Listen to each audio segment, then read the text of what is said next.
Pertama tadi Pak Ahmad Fitriadi, ya daftar pemilih itu kan memang masalah klasik, dan aturan, ditambah lagi aturan bahwa KPU harus menerima DP4 dan kemudian disinkronisasi dengan data yang sudah ada. Nah itu juga menjadi seperti tadi itu, orang sudah meninggal masuk lagi gitu ya, karena kewajiban untuk mengambil DP4 itu gitu. Nah bagaimana kalau misalnya ada ide, jadi setiap KPU sudah mensinkronisasi itu, kemudian itu bisa dibalikan ke ke Dukcapil juga gitu. Ini loh ada updating, ini loh ada perbaikan gitu loh. Yang dulu dari DP4 masih tercantum padahal orangnya sudah meninggal, sekarang sudah disinkronisasi gitu. Nah supaya nanti pada saat mau pemilu berikutnya daftar DP4-nya sudah terupdate gitu.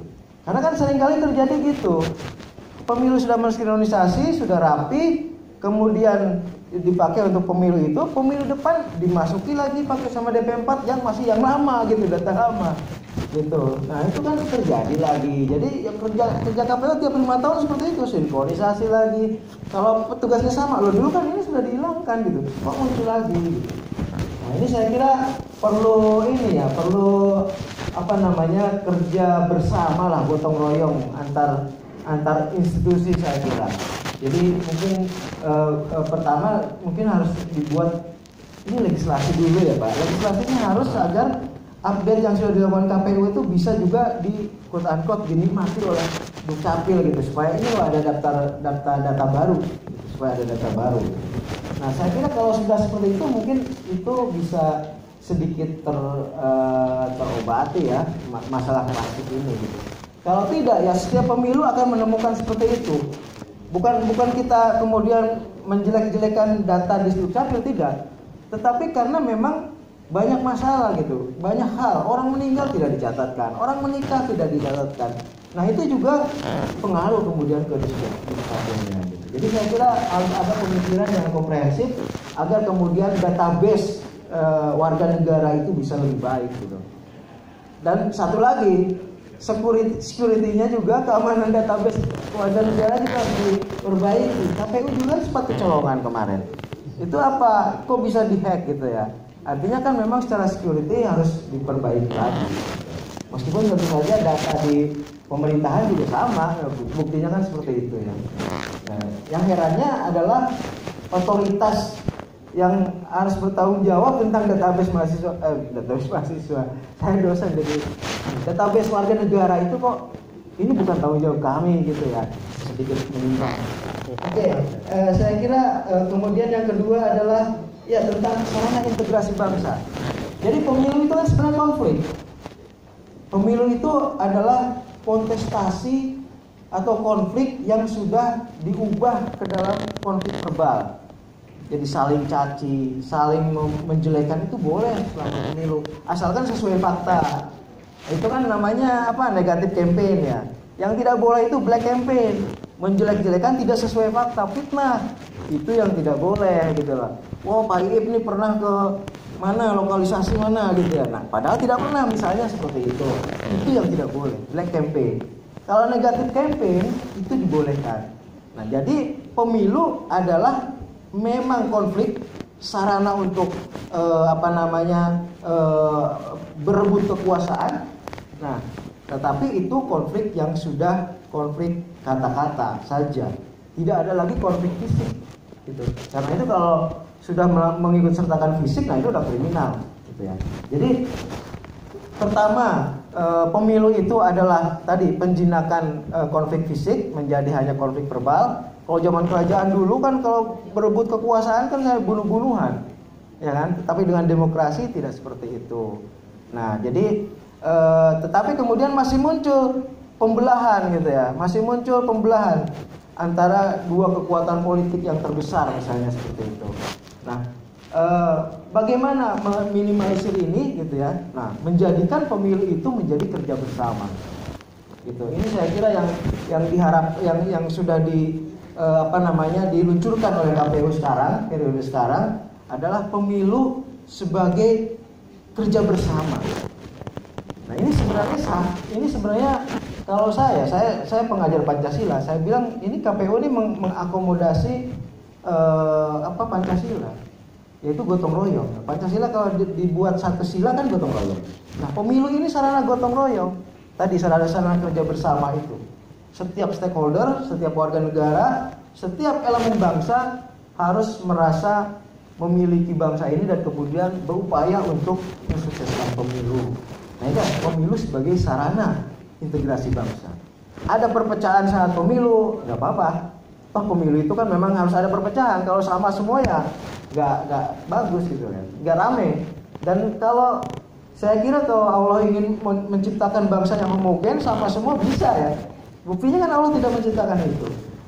Berbeda suku, agama, ras, antar golongan. Ya tinggal kita mengelola itu dengan konflik yang baik, pengelolaan konflik yang baik, gitu, dengan kontestasi yang baik. Nah saya kira pada akhirnya kalau kita bisa dewasa menyikapi ini, maka pemilu itu memang bisa menjadi sarana integrasi bangsa. Gitu. Kalau tidak, ya memang akan menjadi perpecahan, gitu ya. Nah, tetapi seiring dengan pendidikan politik yang terus dilakukan baik oleh KPU seperti sekarang ini, oleh Bawaslu, oleh seluruh elemen stakeholder, saya kira pada akhirnya kita bisa lebih dewasa. Bahwa pemilu kita bisa gontok-gontokan secara verbal, tetapi setelah pemilu kita kembali menjadi satu warga negara yang harus memperjuangkan bangsa ini. Kalau tidak ya kita akan ketinggalan dari bangsa-bangsa lain. Kemudian laporan dana kampanye. Nah terkait dengan itu memang itu faktanya. Sampai pemilu kemarin laporan dana kampanye itu yang penting dibuat cantik gitu. Wah sesuai gitu ya semuanya. Kemudian lembaga auditnya itu apa? Akuntan publik atau apa gitu ya. Itu membuatnya secantik mungkin gitu. Dan KPU oke, asal menerima aja gitu. Nah itu seharusnya tidak terjadi lagi. Masalahnya memang klasik. Jadi lembaga akuntan publik mengatakan ya anggarannya kecil, tidak mungkin kami bekerja dengan benar. Misalnya harus ke daerah sendiri, mengaudit gitu ya. Nah terpaksa misalnya menggunakan mahasiswa di lokal itu dan kemudian hasil auditnya tidak optimal. Saya kira ini harus dipikirkan bersama agar kemudian dana kampanye itu bisa menjadi lebih real, lebih sesuai dengan faktanya, sehingga kemudian jurdil itu bisa menjadi lebih membumi, bisa terrealisasi gitu. Kemudian dari Pak Dupa ya, ini memang berat sekali. Pertanyaannya juga berat sekali. Tapi saya kira jawabannya adalah tentu seiring dengan membaiknya literasi anak bangsa ini, pada akhirnya pemilu juga akan lebih membaik gitu. Nah, selama banyak misalnya yang masih belum membaca, saya kira kan ada foto ya. Kan memang ada fotonya kan di DPR tidak ada ya. Nah, ya saya kira mungkin harus ada modifikasi. Foto disertakan namanya aja. Iya. Kalau bisa gitu kan. Iya, saya kira itu usulan yang baik sekali. Selama kita memang angka hurufnya itu masih tinggi, ya memang harus ada mau tidak mau. Terutama harus besar gitu ya. Mungkin harus ada pemikiran lebih mendalam lagi nanti seperti apa gitu. Karena memang satu suara itu juga sangat berharga gitu. Dan itu kedaulatan rakyat. Satu suara tidak tersalurkan itu pengkhianatan terhadap kedaulatan rakyat gitu. Jadi itu bukan hal ringan. Gitu. Apalagi ada tadi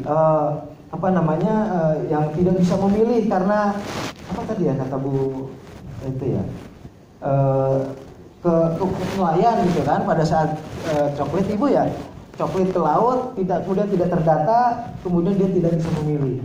Nah, itu mendasar sekali, itu melanggar konstitusi sebenarnya karena kedaulatan itu adalah rakyat dan itu harus disalurkan seluruhnya. Nah jadi saya kira sampai angka literasi kita 100% bisa membaca memang harus ada foto sih idealnya gitu ya, idealnya saya setuju dengan tidak ada sanksi untuk pelanggaran. Nah iya terutama pelanggaran pidana ya Pak.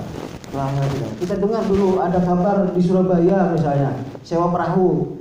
Padahal sewa perahu kan sudah dilarang, ya kan? Nah tapi kok nggak terdengar kemudian sanksinya apa gitu ya? Seakan nggak ada Bawaslu gitu, ya kan? Banyak sekali kejadian. Saya juga mencermati kok ini nggak ada yang apa namanya dikenai pidana gitu ya, sanksi lah istilahnya. Terus kemudian alasannya ya harus ada apa itu yang 3 sekaligus ada itu ya Bu? Istilahnya itu apa nah itu masif, terstruktur dan sistematis. Nah, itu menjadi hal yang kemudian setiap pelanggaran ya ada saja yang tidak terpenuhi gitu. Jadi tidak masif, tidak terstruktur, atau salah satunya tidak sistemik. Akhirnya lolos terus. Lewat waktu lagi gitu ya. Nah, padahal kan kita udah puluhan triliun yang di Bawaslu ya kan. Harusnya bisa lebih keras lagi mengawasi gitu kan. Supaya kemudian target kita ingin menjadikan pemilu sebagai filter integritas itu tercapai. Jadi mereka yang duduk sebagai pemimpin, sebagai wakil rakyat itu orang-orang yang berintegritas selain berkapasitas tadi itu. Oke, itu Pak. Terima kasih.